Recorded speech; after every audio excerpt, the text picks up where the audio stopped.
అందరికీ నమస్కారం. ఇప్పుడు ఒక ప్రేయర్ చెప్పేస్తాము.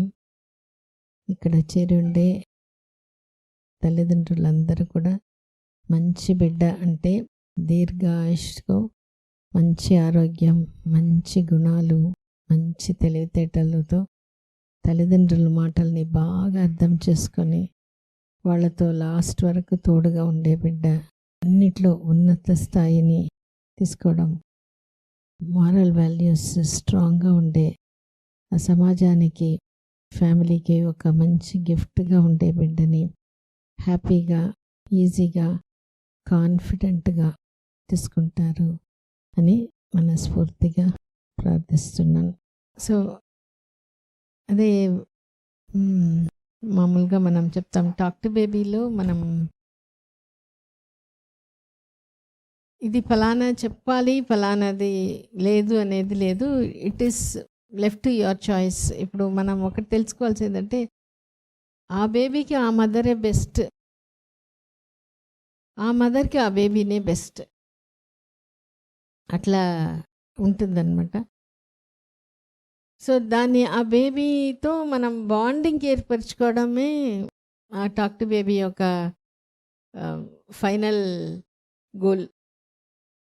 ఎందుకంటే ప్రెగ్నెన్సీలో మాత్రం కాకుండా లైఫ్ లాంగ్ బిడ్డతో మనం అనుబంధం ఏర్పరచుకోవడం.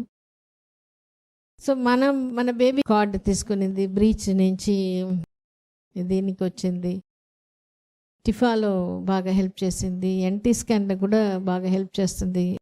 అంటే అంత చిన్న బేబీ కూడా మనకి కోఆపరేట్ చేస్తుంది అనేది తెలిసినప్పుడు మనం చాలా సంతోషం. ఆ బేబీ మనకి చేస్తుంది, అట్లనే మనం కూడా బేబీ కోసం చాలా చేస్తాం.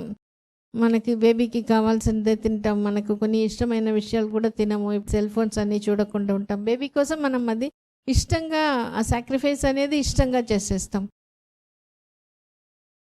సో అది చెప్పడం, మనకి ఇష్టమైన వాళ్ళకి కావాల్సిన గిఫ్ట్ ఎక్స్చేంజ్ మనం బేబీకి ఇస్తాం, బేబీ మనకి ఇస్తుంది. కానీ అన్నిటికంటే ముఖ్యం, నా బేబీ నన్ను అర్థం చేసుకుంటుంది, నా బేబీ నాతో తోడు ఉంది, మా అమ్మ నాకు ఉంది, మా నాన్న నాతో ఉన్నారు. ఆ ఫీలింగ్ అనేది, ఆ బాండింగ్ అనేది స్ట్రాంగ్ అయిపోతూ ఉంటుంది, స్ట్రాంగ్ అయిపోవాలి. దానికి బెస్ట్ టైం మనకి ప్రెగ్నెన్సీలోనే. చాలాసార్లు ఏమవుతుందంటే టాక్ టు బేబీ చేస్తారు, బేబీ మూమెంట్ అవుతుంది, బేబీకి నువ్వు ఇది చెప్పు, అది చెప్పు, ఇది చెయ్యి, అది చెయ్యి అనేది చెప్పి అక్కడికి ఆగిపోతున్నారు. చేసేస్తుంది, కానీ అది చేసేయడం కాదు. బేబీ ఎంత ఇష్టం ఉంటే, అంత చిన్న బేబీ ఎంత ఇష్టం ఉంటే మనం అంటే అంత బాగా చేస్తుంది. అంటే బేబీ మనకంటే కూడా ఎక్కువ హైలీ సెన్సిటివ్, ఇంకోటి పవర్ఫుల్ రిలేషన్షిప్ ఫామ్ చేసే కెపాసిటీ వాళ్ళకి ప్రెగ్నెన్సీలో ఉంటుంది, బయటకు వచ్చిన తర్వాత ఉంటుంది. మనకు కూడా అంత ఉండదు. సో మనం ఒక్కొక్కసారి మనసులో అనుకుంటాం బేబీ అది చేసేస్తుంది, క్యాజువల్గా అనుకుంటాం బేబీ చేసేస్తుంది. అంటే చేసేసింది అనే దానికంటే కూడా అది ఎంత మనం ఇష్టపడతామో, ఎంత సూక్ష్మంగా ఇది ఆలోచిస్తుంది, ఎంత కెపాసిటీ ఉంది అంటే సబ్కాన్షియస్ మైండ్ స్ట్రాంగ్, డామినెంట్ బేబీకి.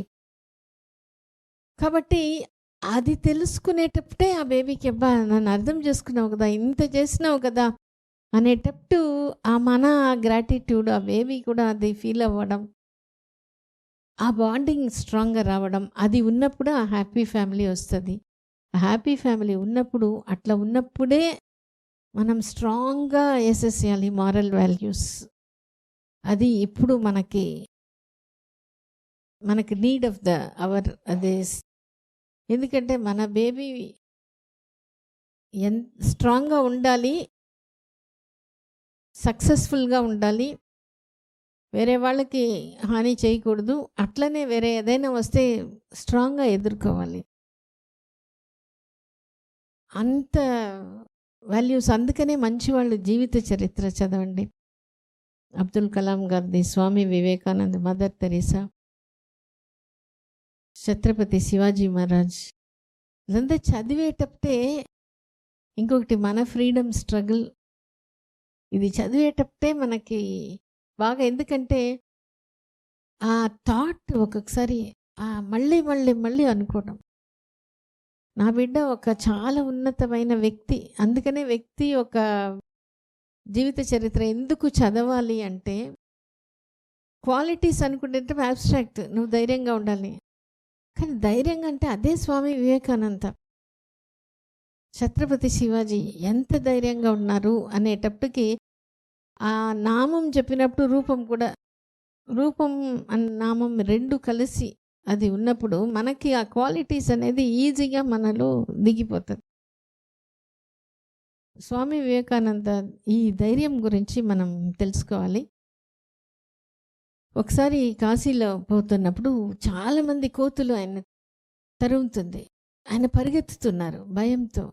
అప్పుడు ఒక సాధు అక్కడ వచ్చి, నిలబడు, దాన్ని ఎదుర్కో అని చెప్పినప్పుడు అట్లే ఆయన డెసిషన్ తీసుకొని నిలబడ్డారు ఎదురుగా. ఆ నిలబడి దాన్ని గమనించు, దాన్ని ఎదుర్కో అని పక్కన నిలబడి ఆయన చెప్తాడు. చెప్పినప్పుడు ఆ కోతులు మెల్లమెల్లగా రిసీడ్ అయిపోతుంది. అప్పుడు ఆయన ఒక డెసిషన్ తీసుకుంటారు, నేను ఇంకా ఏ టైంలో కూడా భయపడను, ధైర్యంగా ఉంటాను అనేది. దాని తర్వాత 2 ఇన్సిడెంట్స్ జరుగుతుంది. అమెరికాలో ఆయన చేసినప్పుడు కొంతమంది కావాలనే ఈయన భయపడతారనే చూసేటప్పుడు ఆయన స్పీచ్ ఇస్తూ ఉన్నారు. మామూలు గన్స్తో ఆయన్ని షూట్ చేస్తూ ఉంటారు సైడ్లో. ఆయన చెవు మీద ఇట్లా పోతూ ఉంటుంది. ఆయన పట్టించుకోకుండా ప్రసంగం కంటిన్యూ చేసేస్తారు. ఇంకొకసారి యూకేలో పోయినప్పుడు ఒక ఫామ్ హౌస్కి తీసుకెళ్తారు ఆయన్ని. హస్బెండ్ వైఫ్ ఈయన వాళ్ళు చూపిస్తూ ఉన్నారు ఫామ్ హౌస్ ఏంటంటే. సడన్గా ఒక ఎద్దు బాగా ఇదయ్యి వచ్చేస్తుంది. ఆమె ఉన్నారు. ఆమె దగ్గర వచ్చినప్పుడు వాళ్ళ హస్బెండ్ పారిపోతున్నారు. స్వామి వివేకానంద ఏం చేస్తారు, ఆ ఎద్దుకు ఆమెకి మధ్యలో నిలబడి అట్టే నిలబడతారు.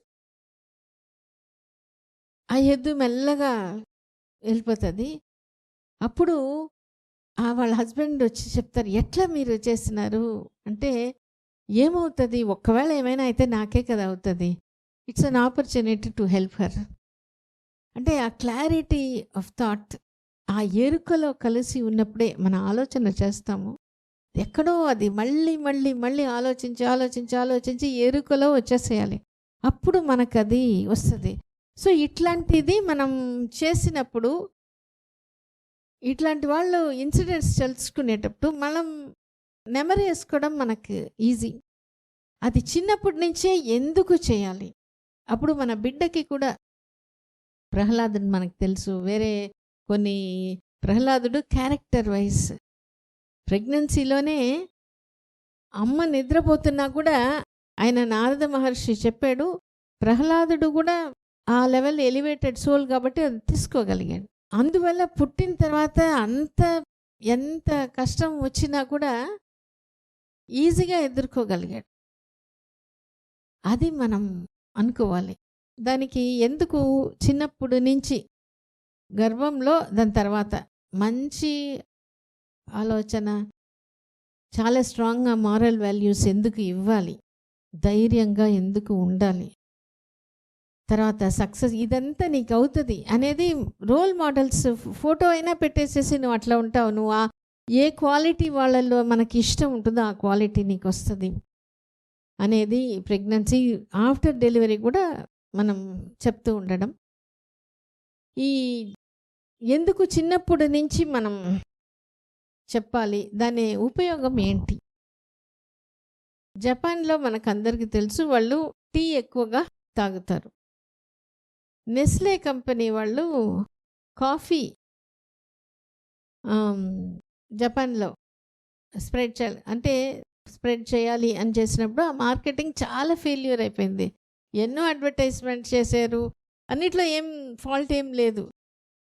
ఆఖరికి ఎందుకు వీళ్ళు ఇట్లా అవుతుంది అని ఒక సైకాలజిస్ట్ని అడిగారు. ఆయన ఏం చెప్పుకొచ్చారంటే, చిన్నప్పుడు నుంచి వాళ్ళకి ఏం అలవాటు అవుతుందో అది. ఇప్పుడు పెద్దవాళ్ళ దగ్గర నువ్వు కాఫీ అంటే వాళ్ళకి కాఫీ అలవాటే లేదు. చిన్నప్పటి నుంచి ఇప్పుడు ఉండే యంగర్ జనరేషన్కి నువ్వు కాఫీ అలవాటు చేయి. కాఫీ డైరెక్ట్గా లేకపోయినా వాళ్ళు ఏం చేశారు, కాఫీ బైట్స్ అని, కాఫీ ఉండే ఇది చాక్లెట్స్, కాఫీ ఉండే డ్రింక్, ఇట్లాంటిది అలవాటు చేశారు. చెప్పాడు నీకు టైం అవుతుంది, వెయిట్ చేశారు. వాళ్ళు పెద్దగా అయినప్పుడు అప్పుడు వాళ్ళకి కాఫీ అనేది కొత్తగా కాదు. కాఫీ బైట్స్ వాళ్ళు తీసుకొని ఉన్నారు. కాఫీ ఉండే టాఫీస్ తీసుకొని ఉన్నారు. కాఫీ ఉండే డ్రింక్స్ డైరెక్ట్ లేకుండా ఇప్పుడు తీసుకొని ఉన్నారు బట్టి అప్పుడు కాఫీ అంటే వాళ్ళ స్ట్రెస్గా ఫీల్ అయినప్పుడు కాఫీ స్టార్ట్ తాగడం ఈజీ అలవాటు అయిపోయింది. అట్లా ఆ చిన్నప్పటి నుంచే ఆ పిల్లలకి అందుకనే పాతకాలంలో మనం పెద్దవాళ్ళు చదువు లేకపోయినా కొన్ని కొన్ని పద్యాల వరకైనా గట్టిగా చెప్పి చెప్పి చెప్పి అలవాటు చేసేసారు. కొన్ని సామెతలు, కొన్ని చిన్న చిన్న స్టోరీస్ అది పెద్దగా అయినప్పుడు మనకి ఎట్లా అంటే మనకి ఎక్కడైనా జారిపోయినప్పుడు పడకుండా అది సపోర్ట్ ఉండింది. అప్పుడు మనకి చదువు లేకపోయినా కూడా సంస్కారం బాగుండింది. ఆ ఇంట్లో పెద్దవాళ్ళు అది గట్టిగా in the name of tradition and culture తీసుకొచ్చారు. మెల్లగా ఎప్పుడు జాయింట్ ఫ్యామిలీ సిస్టమ్ పోయిందో ఒక్కొక్కటి ఇది చేయకపోతే ఏమి, ఇది చేయకపోతే ఏమి అని వదిలిపెట్టడం వల్ల ఇప్పుడు ఏమైపోయింది, అన్నీ కూడా ఇప్పుడు మనం చూస్తున్నాం. మనం ఏం చేయలేని పరిస్థితికి పోయింది అని అనిపిస్తుంది. అందుకనే ఒక ఇది ప్రావర్బ్ ఉంది, it is difficult to repair broken men but easy to build strong children. మనం అది చేయాలి. అది ఏమైనా వీలవుతుంది, ఖచ్చితంగా వీలవుతుంది. ఇష్టంగా మనం బాగా ఈ ఒకటి ఉండాలి, నా బిడ్డ చదువుకోవాలి, మా బిడ్డ అది చదువు సక్సెస్ ఒకటి, కానీ అది మాత్రమే ఎండ్ కాదు. చదువు మారల్ వాల్యూస్ లేకుండా ఉన్నప్పుడు క్రిమినల్ అయిపోతున్నారు, యాంటీ సోషల్ అయిపోతున్నారు. అటువంటి పిల్లల్ని పుట్టించుకొని ఏం ఉపయోగం? ఒకసారి వచ్చిన తర్వాత మార్చలేం. అందుకనే ఇప్పుడు తర్వాత మనకి ఈ 3 బాండింగ్, సక్సెస్, ఇంటెగ్రిటీ, ఇది 3 ఉండాలి.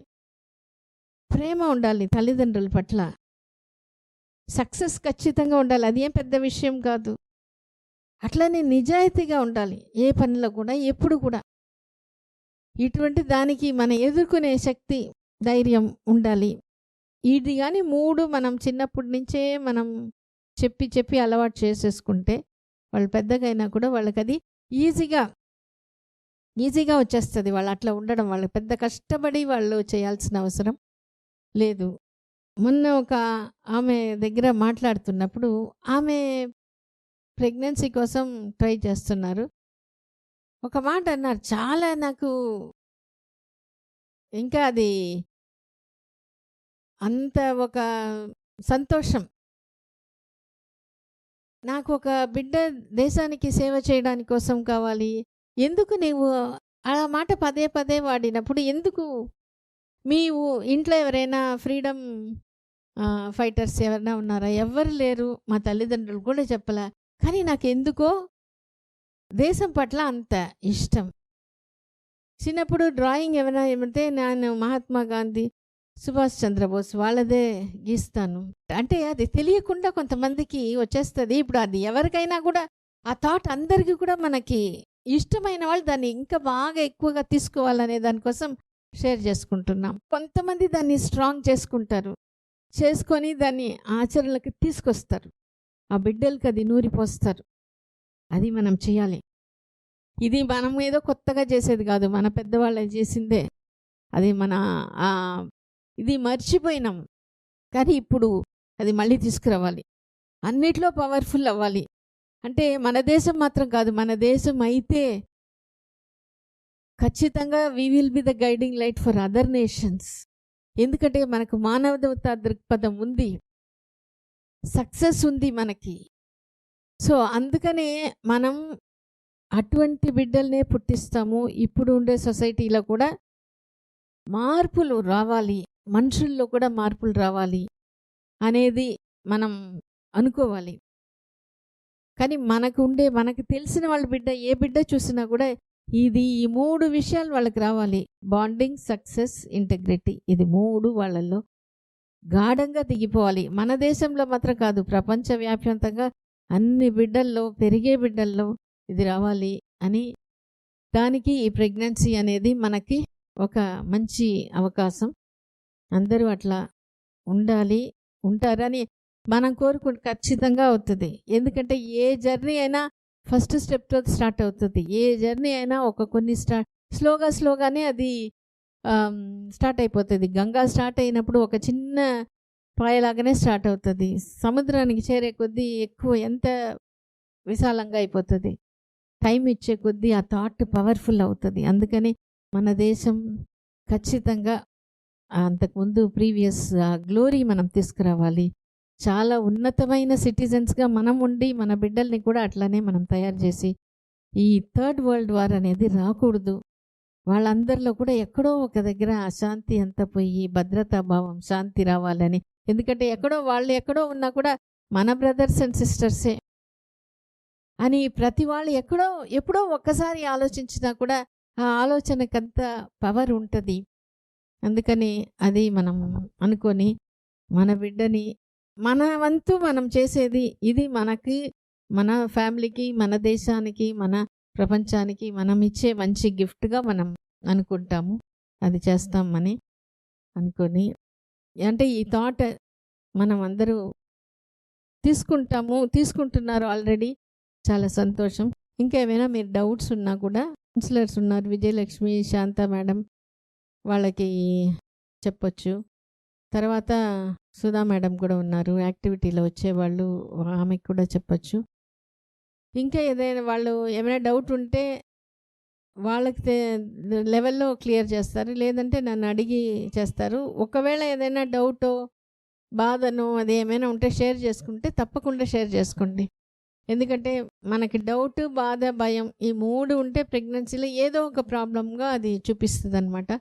అందుకని వీళ్ళేమైనా అనుకుంటారేమో అని అనుకోవద్దు. ఎన్నిసార్లు వస్తున్నాము, ఎన్నిసార్లు డౌట్ అడుగుతున్నాము, వాళ్ళేమైనా అనుకుంటారా అది మాత్రం అనుకోనే వద్దు. ఇది కూడా అందరికీ రావాలి. మంచి బిడ్డలుగా మనం అందరూ తీసుకుంటారు అనుకొని సెలవు తీసుకుంటున్నాను. Thank you.